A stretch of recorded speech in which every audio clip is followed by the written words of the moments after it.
Here's what I know this morning.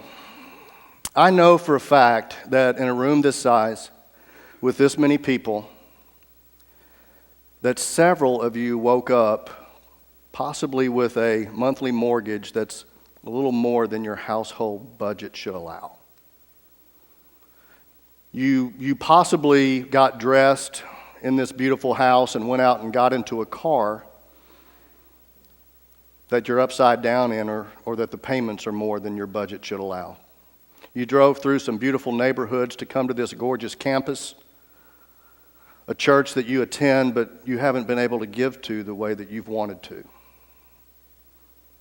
And you came to hear a message that, if we were honest, not all of you would say that you even 100% believe. Many of you woke up this morning and you were in pain. There's pain and there's suffering of some type in your life. And maybe it is your checkbook, or maybe it's unemployment, or maybe it's underemployment. So many people have had to change careers and they just haven't been able to enjoy the same livelihood that they did in the past. Maybe you woke up this morning next to a spouse that has become unloving,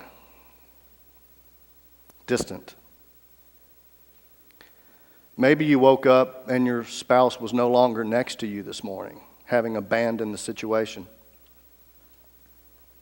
Maybe you and your spouse woke up 2 rooms down from an empty nursery because God has not provided the child that you have so earnestly prayed for. Maybe you just spent the holiday season over Christmas for the first time without a loved one due to death. Or maybe you have a wayward family member. Maybe it's your brother or your sister or aunt or uncle, or maybe you're like my wife and I, and it's your child. Regardless of what kind of pain it is that you are experiencing, I would venture a guess that you may have said something like this: how could a loving God allow this to happen? How could a God who was supposed to care for me, take care of me, allow this type of pain in my life? I'm trying to do the right thing. We've put money aside. We go to church. We're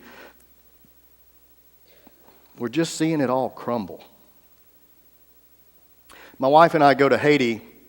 We've been several times. Haiti is the 3rd poorest country in the world, the poorest country in the Western Hemisphere. It was devastated by an earthquake several years ago, and we've gone with some groups down there, and we've done what we could to help rebuild some schools and churches and minister in what way that we can. And whenever we come back home with that group, we always get back together after about a week or 2, and we kind of debrief the trip, share testimonies, how God worked in our life, what we saw while we were down there. And inevitably, somebody is going to say something like, "I'm just amazed at how blessed we are. Why do we get to live here in all the riches that we have, and why do they live there? I feel so blessed to be where we are." An interesting thing, I heard about a young Haitian man who came to the United States for 6 months, and he interned at a church, learned what he could, and he was going to take what he learned back to Haiti. And when he went back, he did the same thing. He debriefed with his family and with his church. And a very similar statement or question was made. They said to him, "Didn't you want to stay? Didn't you want to stay where everything was easier?" And here's what he said to them. He said, "In America, people believe in God. But I would rather live in Haiti, where people depend on God." I would submit to you this morning that there is no other feeling, there is no other emotion stronger than pain and suffering that is going to do one of 2 things. It is either going to drive you closer to God, or it's going to drive you away from God. You've heard stories of devastating pain and devastating loss in people's lives, and you have seen them react in one of 2 ways. Some of them grew closer to God through the experience, and some of them turned away. C.S. Lewis said it like this: suffering plants the flag of truth within the fortress of our rebel soul. He also said this: God whispers to us in our pleasures. He speaks normally in our conscience, but God shouts to us in our pain. I had a friend even say it better. He had gone through a devastating loss, family and finances, and he said, you know, I've always heard Jesus is all you need, Jesus is all you need. But I never fully understood that Jesus was all you need until Jesus was all I had. I'm going to read out of Psalms 34 if you want to turn there. And I would say this to you: this book is full of examples of pain and suffering and how people of God responded. The Old Testament is completely filled with pain and suffering, and the New Testament starts right off in Matthew 5:5. Rain falls on the just and the unjust. Bad things happen to good people, bad things happen to bad people. Rain falls on the just and the unjust. But Psalm 34 is written by David. And it's a very interesting story. If you want to do some homework, if you'll make a note of this, go home and read 1 Samuel 9 through 12. 1 Samuel chapters 9 through 12. That's the story that David was living when he wrote Psalm 34. He was in a time of pain and suffering. Saul was trying to kill David, and so David fled. And then the people that he fled to, they were trying to kill David, and he fled again. And David had a choice to make. I am either going to draw closer to God, or I am going to turn my back on God. And he sat down and he penned Psalms 34.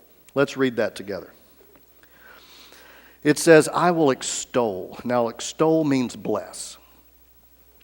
I will bless the Lord at all times. His praise will be on my lips. My soul will boast in the Lord. Let the afflicted hear and rejoice.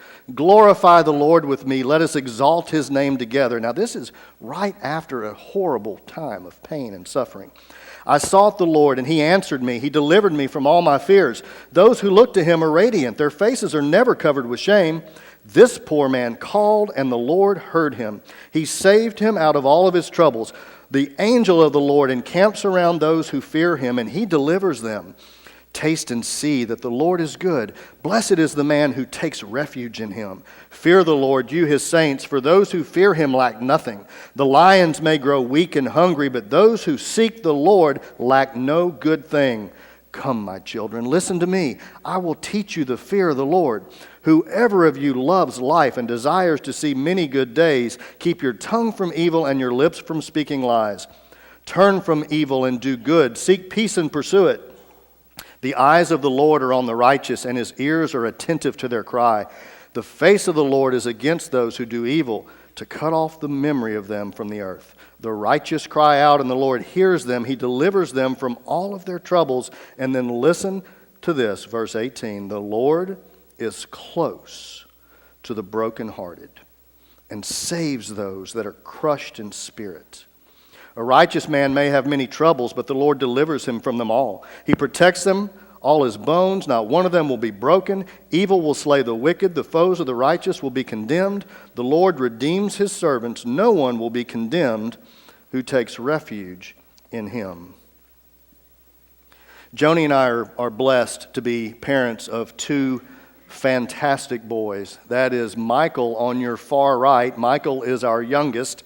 And ever since birth, Michael has been all things military and all things law enforcement. That's just all he would talk about as a kid growing up. He either wanted to be in the military or he wanted to be in law enforcement. He was in the Civil Air Patrol when he was in high school, which is the auxiliary of the United States Air Force. He was in ROTC in his high school. He went to a National Flight Academy at age 16. He solo piloted an airplane at age 16. He is now one of the detention officers at the Madison County Sheriff's Office. He works in the jail, and he actually put his resignation in earlier this week because he's about to be a police officer with the Madison Police Department, but he's been a detention officer in the jail for the last year or two. And let me just tell you, that dude looks stinking good in uniform. Done?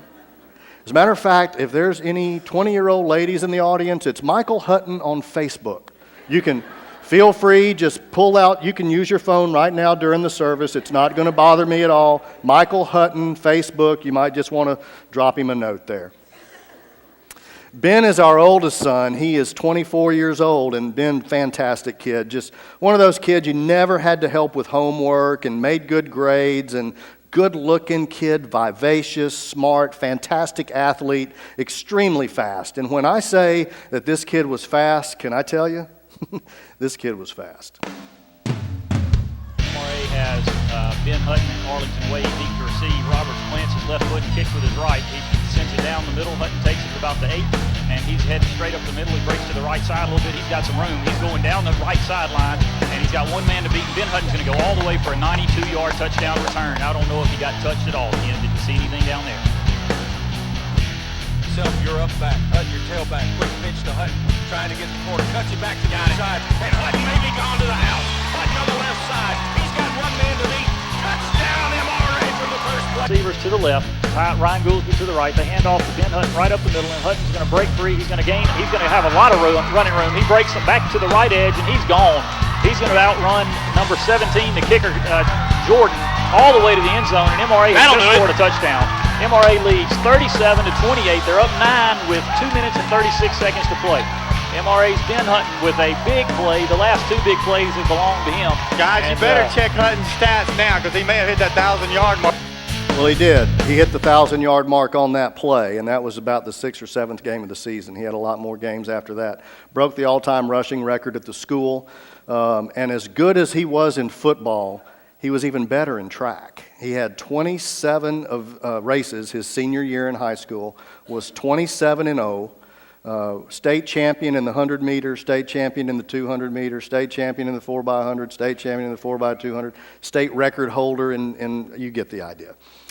He was pretty fast. I used to, every Saturday morning, I mean, I'm just being honest, dads, you kind of nod if you understand, but Saturday morning, I'd get up at 6 a.m. I know you're supposed to sleep in on Saturday, but I would go get the newspaper on Saturday morning because his picture was in there and looking at all the articles, and I mean, I just did. I'm just being honest, I did. Well, not too many 5'8", 160-pound kids get to go play Division I football, but Ben did. Coach Larry Fedora invited Ben to play at the University of Southern Mississippi, which is where I grew up in Hattiesburg, Mississippi, and it's also where my wife and I met our first week of college. So it was a very exciting time for us. We were going to get to go down and watch Ben play where we met and where I grew up, and Coach Fedora was in his first year there. He's now at the University of North Carolina. But that was his first year at Southern Miss, and so we went down for our official visit. Well, the coaches were supposed to take you on tour of campus, but we had to show them the campus because they were brand new there, and Joni and I knew more about the campus than they did. Ben had just graduated high school at the end of May and started summer workouts at the beginning of June, so he went straight down to Southern so he could do conditioning and training and go ahead and get a couple of classes out of the way. 4.0 student right off the bat. Did 7-on-7 drills all summer with his quarterback, guy you may have heard of, Austin Davis with the Rams. And so just a fantastic time. And the interesting thing, though, is not a whole lot of kids from our area go to Southern Miss. About half of the students from Jackson, Mississippi go to Ole Miss, and about half go to Mississippi State. And so Ben really didn't have a lot of friends down there. And I would call him over the summer and just kind of, hey, how was practice? Well, you know, tell me what's going on. And you would think that someone whose desire had been to play Division I football his whole life would be overly excited. But it was just kind of, oh, it was fine. It was okay. It was good. And it was about it. You just never could really get more than that out of him. I remember the same week, which was right before the season started, the same week that he got his jersey, his name appeared in our hometown newspaper one more time. And I went down to the end of the driveway, except this time it was a Thursday morning, and I got the newspaper because Thursday morning is when the arrest records appear from the weekend prior. And Ben had gotten a DUI in our hometown. And dads, I want you to look right here, and I know some of you can relate to this, but I'm going to be just as honest as I possibly can. I got a call at 2 in the morning, and it was the deputy, guy I knew. And he said, hey, Steve, I'm sorry, but your boy's DUI, I'm going to have to take him in. And he said, but his truck is just 5 blocks from the house if you want to come over here and get it. The very first thought that came into my head, instantly, first thought, I wonder if he's going to get to play ball this fall. I didn't ask if he had been in a wreck. I didn't ask if he was okay. I didn't think if there was some underlying problem. My first thought, I wonder if this is going to mess up football. Coach Fedor never found out. He went on to practice in camp. The 105 players, that's your official roster, they get to go a little bit early and do camp 2-a-days before the season starts. And he was injured 12 days into camp. He tweaked his shoulder. Wasn't that bad. Coaches said, you can probably play the season and have surgery during the off season. And he said, no, I want to have surgery now. And so I talked to him and said, Ben, it's not, you can play. It's not. He said, no, I want to have surgery now. I want to go ahead and get that out of the way. So here's a kid that always wanted to play Division I ball, but for the first time decided to run away from a problem. He wasn't real happy, just didn't really feel like things were gelling for him down there. And so he chose to have surgery. And now he kind of found himself on the outside looking in. Instead of being a part of the team, he just kind of was on the sideline. He became very sad. And he had another guy on the team that really his only friend, a guy named Peter Wilkes. And Peter was sad too. Peter's dad had died over the summer. And so that fall, he and Ben would just get together and talk a lot about their sadness. As a matter of fact, Peter's sadness really alarmed Ben. In October, the 7th week of the season, Ben asked Peter, would you ever do anything to hurt yourself? And he said no. And the next morning, he went home to Tennessee and took his own life. A couple days after that, Ben and I are in a suit store because Ben's going to be a pallbearer at the funeral. And I just remember looking at Ben in that suit store. He's probably down to 140 pounds. Complexion is pale. His hair is long, hadn't been washed. And I just remember distinctly thinking, that's more than a friend dying. There's something else I don't know. There's just something not right. A couple of weeks after the funeral, he called me and said, Dad, I just don't really want to stay here in Hattiesburg anymore. I want to go somewhere else. I'd like to transfer. And I said, Ben, your mom and I love you, and we are going to support you. You can do we're going to stand by your side. You can go to any school in this country. I mean it, any school, as long as it's not Ole Miss. Well, he didn't listen very well. There's been with Coach Houston Nutt at the University of Mississippi. Houston did not recruit Ben because Houston had a speedback at the time named Dexter McCluster, but Dexter was graduating. And because Ben had his injury 12 days into the season and not 14 days into the season, he was allowed to transfer and play immediately. So Houston welcomed him onto the Ole Miss football team. The fastest player on the team was a guy named Corvick Neat, a cornerback out of Florida. And about 5-6 weeks into the season, that day came. Whistle blew, Hutton on the line, Neat on the line. Whistle blew, boom, they're off. And Ben smoked him. So he's quickly known as the fastest player on the Ole Miss football team. I got a call from Ben that day. He was so excited. He was telling me all about it. And then a couple of days later, I got a call from Houston Nutt, who I want to tell you is my second favorite football coach of all time. I love that man, and I just love how he loved my boy, and I appreciate him so much. But I got a call from Houston Nutt, and he said, hey, Dad, this guy is pretty good. And I would do my Houston Nutt imitation right now, but I'm going to save that for tonight. And he said, this guy's good. And he said, we got 6 plays picked out for him. He's going to do some in sweeps. He's going to take a snap in the wild rebel formation. And it's just fantastic. And then a couple of 3 days later, I got a call from my favorite football coach in America, and it was Houston Nutt's strength and conditioning coach, a guy named Don Decker. Don could be senior pastor of any church in America. Super guy. And Don called me and he said, hey, Dad, Ben's on his way to the hospital. We had a workout this morning and he passed out. And we had to kind of revive him a little bit, and he's in an ambulance now on his way to the emergency room. Come to find out, Ben had stayed out all weekend, and Monday morning came, and he thought, maybe a friend's ADD medicine, some Vyvanse or some Adderall could help perk him up a little bit for that SEC workout he was about to face. Matter of fact, if one pill would help too, it would probably be even better. And so he took those before the workout and passed out. Got a call about 2 weeks after that from the player development coach. And he simply said, Mr. Hutton, do you know where Ben is? I said, Coach, I hope he's at practice. He said, no, we hadn't seen him in a couple days. And so I started investigating, just trying to find anything. Credit card charges. I found some suspicious charges that I couldn't quite understand, and I began to piece some things together that something was wrong, but again, you don't know what it is. As a parent, you want to see the best in your child. You're not looking for all the bad things, you're looking for all the good things. And even when you find questionable things, you still fall back on the side of explaining it away. And so we found some things and couldn't understand them. Ben quit the football team a week before spring training, the spring football game. He failed most of his classes that spring, and he came home for the summer. And if I could be honest, we didn't really want him home because he was angry now and he was mean.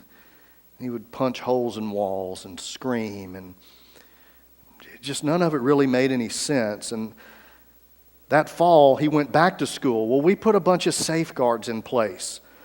We made sure that he had no cash. We got a meal plan for him. He had a place to live. He had a Shell credit card so that he could only get gasoline. He couldn't, have a credit card to get other things. And after about 4 or 5 weeks, learned that he had stopped going to class again and never went and took any of his midterms. I pulled up the Shell credit card bill. He had put $600 worth of fuel on the card in 3 days. And he had been filling other people's cars up in exchange for cash. Again, there's just signs. There's red flags everywhere, but there's no smoking gun. He's never been caught with anything. And as a parent, you want to see the best in your child. You don't want to see the worst. He came home for Christmas break, and it was a horrible Christmas break. He didn't want to be there. We didn't want him there. He went back for an intercession class. It's where you take a couple of classes in a short 2-week period. And he took 2 classes, went 9 straight days, and on the 9th night before his finals, he decided to go out. And again, at 2 in the morning, he was arrested. He had marijuana in his pocket, but it wasn't his. It was somebody else's, and you understand that. He fought the police. He ran from the police. He had 4 charges pending, and we knew that college was just not an option at this time. We had to bring him home and get to the bottom of this. So we came home, and we put, again, some rules in place. Look, you're going to come home for a semester. You're going to work. You're going to go to counseling. We're going to figure this out together. We are going to put you in a good position to win, and we are going to move forward. Maybe we'll even get you a nicer car. Maybe that'll make you feel better. Maybe we'll even put you back at college and put you in a nicer apartment next time. Maybe that'll make you feel better. And if we can help make you feel better, be in a position to win, then things are going to be good. Why don't you just go to counseling? So we would set the counseling up at 4 o'clock in the afternoon because we couldn't get him out of bed until 2 or 3 every afternoon. And I was on a business trip, and he sat down with his wife, with his mom, my wife, and just said, Mom, there's more to this drug stuff than you guys realize. I've told my counselor about it. He's known all along. I've been trying to stop. I don't know how. I need some help. And so we put him into a 30-day treatment program because, again, it's not a problem. He's a 19, 20-year-old college kid who just let it get out of control. Well, if we can just kind of put a stop to it for a little while, let's go do a quick little 30-day thing. There's no addiction. It's just a college kid. Maybe you can get cleaned up, and we'll put you back. We'll put you in a good position to win, and you can go back and you can start getting your life back in order again. Get that certificate. Go show the judge that you're trying really hard. Graduate that 30-day rehab. So he did. Went and showed the judge the certificate, got most of the charges dropped, got the weight of the world off of his shoulders again, was arrested 2 weeks later on the Mississippi Gulf Coast. He decided he wanted to complete what we call the Mississippi trifecta by going to a third university, Mississippi State. So he went there in the fall, got him a nice apartment, got him a meal plan, tried to start all over again. He came home in October. He had to have been down to 125 pounds. His face was no longer pale. It was ashen.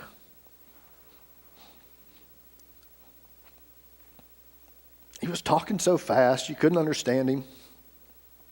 I got a call at 2 a.m. again that night. He said somebody had shot at him, and he wanted to kill him, wanted me to help. I went and found him. He's wearing blue jeans, nothing else. He's screaming, he's beating on my car. I just start driving him out of town because I don't know what to do.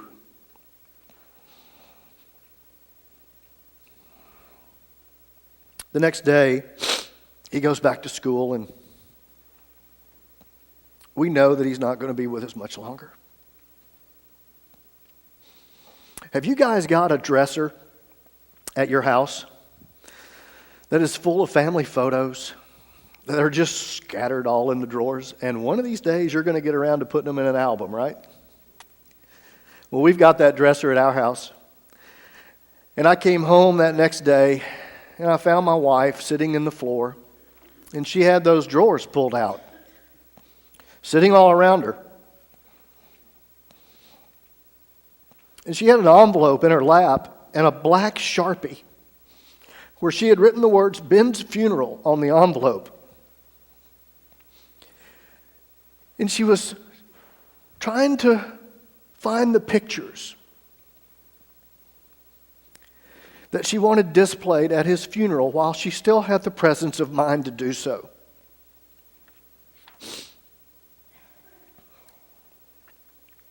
Four days later, he was in an ICU in Oxford. Organs were shutting down. We were presented with papers to sign, do not resuscitate papers, organ donation papers, things along those lines.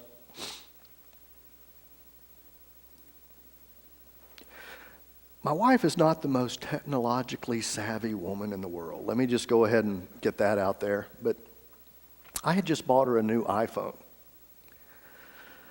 And she had just learned how to do what is the bane of every man's existence, group texting.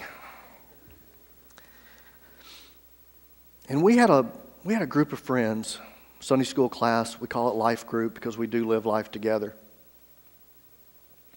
And they've been so gracious over the last 2 to 3 years because they knew that Ben was supposed to be on the football field at Southern Miss, and he never did. And they knew he was supposed to be at Ole Miss, and he never did. And they never really asked us why. And my wife, with our son lying in that ICU, sent out the following text, and it simply said, "Pride aside, ... we need prayer." As gut-wrenching as that 2-year stretch of our life was, it paled in comparison to the next 3. He went to his second rehab after he got out of ICU, and he did really well for 8 months. Decided he wanted to go to a small college and try to play ball again. He was there for 2 to 3 weeks, and he relapsed. Went to a third rehab in New Mexico. Was there for 3 or 4 months. Moved to a sober living facility in Asheville, North Carolina. I got a 2 a.m. phone call. It was from Ben this time. And his first buddy that he ever experimented with in junior high and high school was a young man named Dalton Rader. Dalton also had spiraled into addiction. and chose to cure himself that night by placing a handgun to his head. Michael was 17 years old at the time, 18. And I had arranged for Michael to do his first police ride-along with the Madison Police Department. The first call that my youngest son ever went on was to the suicide of his brother's best friend who had spent countless nights in our house. Ben came home for the funeral and he said, "Mom, Dad, I'm good. No more. It's over. I'm fine. You don't have to worry about this anymore. I'm done." He got a great job. He started a new life, recommitted himself to the Lord, and got a fantastic job for the first time ever, had rolls of hundreds in his pocket. He's a great salesman, was at a car dealership and making extremely good money. And a lot of the guys at the dealership went to the casinos after work or on weekends, and Ben thought, well, yeah, I could do that. As long as I don't drink or anything, I could go to a casino. And so he went with his friends and lost all of his money that he had earned the last 2 to 3 months. Felt like a complete failure, relapsed within a matter of hours. I got another 2 a.m. phone call after that relapse. He went to rehab number 4.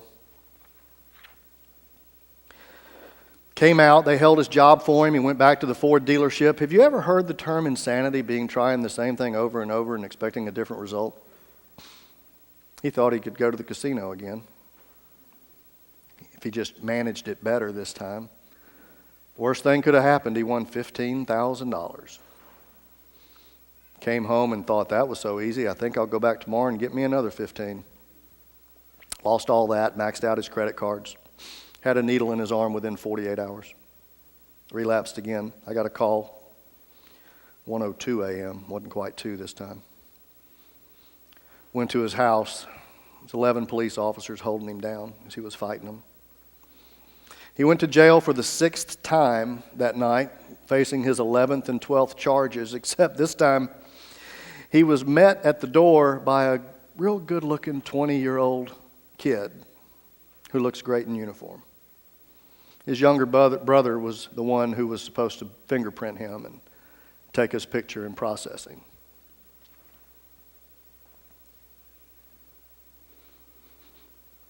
So I'm getting near the end of this message. You're looking at your watch and you're thinking, okay, it's pretty close. It's near the end of the deal. And how's he going to put a bow on this and wrap it up and tell us about the silver lining ending?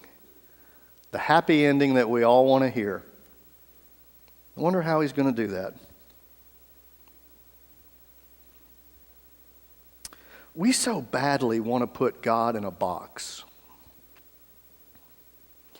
We so badly want to pray to a Lord that we have created to bless our plans and bless our ideas. And when pain and suffering occurs in our life, we ask, why is this happening? This is not how it's supposed to be happening. You're supposed to provide this bow for the story. You're supposed to provide this silver lining. It should be this way. We invented that silver lining. God may not be done teaching Ben whatever it is that he's trying to teach him. God may not be done teaching Joni and I whatever it is that he's trying to teach us. In God's perfect timing, he'll reveal his plan. But that bow we created. We were driving to Rehab 4, Rehab 5, I can't remember what it was, and Ben wasn't saying anything. And just in his way of saying, I'm sorry, he reached over and he wanted me to fist bump him. He didn't want to say anything. That was just his way of saying, I'm sorry. I fist bumped him and we kept driving. And he said, Pops, you got to write a book. I've given you enough ammunition. You can fill volumes. And I said, Ben, I'll tell you what. I'll write that book if it has a happy ending. But then I thought about it. The happy ending is that he's alive today. He's breathing today. As long as he's alive, as long as he's breathing, there's hope. God can still do a work in his life. When pain and suffering occurs in your life, are you going to thank God for the experience? Are you going to draw closer to Him? Are you going to find ways to draw closer to Him? Or are you going to turn from Him? Now, I know we're all good Southern Baptists, and you want a verse for this, right? I'm going to give you a couple. How about James 1:2? Consider it pure joy when you face trials of many kinds. How about 1 Thessalonians 5:18? In everything give thanks. This is God's will for you in Jesus Christ. How about Romans 5:3 and 4? Suffering produces perseverance. Perseverance produces character. And character produces hope. How about Luke 22:42? In Luke 22:42, Jesus is on his way to the cross. Is he looking for a silver lining? No, he says, yet not my will, but yours be done. I know this story is somebody else's story in this room. Now, change the names, change the city, but it's the same story. Or maybe it's not a story of drugs and alcohol, but you have a story that is equally as painful. It may be that your spouse is no longer there. It may be that God has not provided those childs. It may be that you have lost a loved one. You have a story equally as painful of pain and suffering, and you're saying to yourself, I know intellectually I am supposed to praise God. I understand that. I know I'm supposed to draw close to Him, but I don't feel like it. I don't want to. I just don't feel like it. How am I supposed to do that? Give me something. Please help me. I had a doctor in Tuscaloosa, Alabama, email me 3 months ago. He had read the book, and he sent me an email this long, and he has a 19-year-old son that in the email he said, we're on about chapter 5 of your journey. But the problem is your book's 22 chapters long, and we don't want to live through the next 17 chapters. Please help me. What am I supposed to do? I'm going to give you 3 short things, 3 words. They start with an S, and I'm done. The first one is sermon. Now, here's what I mean by that. When your child's photograph appears in the Thursday edition of the newspaper, not the Saturday, because it's of an arrest record, the last place you want to come is to this building, but it's the first place that you need to run. You need to be here. You need to be with the people of God, and you need to hear the word of God. You want a verse for that? How about Matthew 18:20? Where 2 or 3 are gathered in my name, that's not the ball fields, so you're here where other people are in my name. Where 2 or 3 are gathered in my name, I am with them. You want to hear what God has to say? Go to where 2 or 3 are gathered, and that's here. Number 2, small group. You want to surround yourself with a small group of people. Maybe it is your Sunday school class. Maybe it's your life group. Maybe it's Celebrate Recovery, which this church wraps their arms around and does such a fantastic job with. But you need to be with that small group, the people who will help save your life. Our life group saved our life. You want a verse for that? How about Galatians 6:2? Bear one another's burdens. It's in the book. Number 3, you want to hear a word from God, you need to be in here. You need to get in the Scripture. You think God has abandoned you? You think you're all alone? You think He doesn't love you anymore? You need to listen to His words. You need to listen to Him speak to you through this book. As a matter of fact, I'm going to do that for you right now. Here's what I'd like you to do. I'd like you to picture whatever picture it is that you have of Jesus. It might be Jesus on a cross like what's on the screen. It might be a risen Savior. It might be a painting that was in your grandmother's house growing up. It might be a movie scene. Get a mental image of Jesus. Have you got that? Everybody got it? Every head bowed and every eye closed. I I want you to listen to these words, His words. Listen to His words and picture Him as if He is sitting right in front of you, as if He has taken your hands and He is speaking these words directly to you. You may not know me, but I know everything about you. I know when you sit down and when you rise up. I am familiar with all your ways. Even the very hairs on your head are numbered. You were made in my image. You are my offspring. I rejoice over you with singing. I knew you even before you were conceived. I chose you when I planned creation. You are not a mistake. All your days are written in my book. You are fearfully and wonderfully made. I knit you together in your mother's womb. I brought you forth on the day you were born. I love you with an everlasting love. It is my desire to lavish my love on you. You are my child, and I am your father. I am the perfect father. I am your provider, and I meet all your needs. If you seek me with all your heart, you will find me. It is I who gave you those desires. One day I will wipe every tear away from your eyes. You are my treasured possession. I am your greatest encourager. I am also the Father who comforts you in all your troubles. I will never stop doing good to you. I'll take away the pain you have suffered on this earth. I am your Father, and I love you even as I love my Son Jesus. For in Jesus, my love for you is revealed. Jesus came to demonstrate that I am for you, not against you. If you receive the gift of my Son Jesus, you receive me. Nothing will ever separate you from my love again. Come home. Come home. And I'll throw the biggest party heaven has ever seen. My question is, will you be my child? I'm waiting for you. If you'd stand in the quietness of this moment.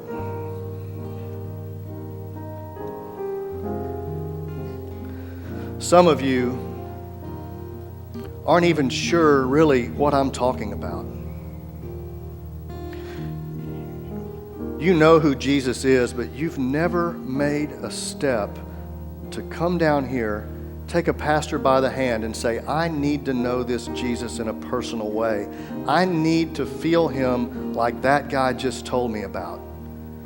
For those of you, maybe it's a fourth S on that screen. Maybe it's the word saved. Maybe you need to come down, take a pastor, and meet Jesus. Invite Him into your life. Let Him be Lord of your life. If that's you, I want you to come now. Maybe some of you are in this room and you're hurting, you're in pain, and you need to run somewhere. Well, I want to invite you to run to this altar. There's going to be pastors down here in front. If you're experiencing some debilitating pain in your life, run down here. Tell them, bear one another's burdens. Maybe you're a guest today or a visitor, and maybe you're thinking, this is the type church that I need to be a part of. I want to come and I want to make that decision today. Regardless of what your decision is, I'd ask you to step out now and come. Come now.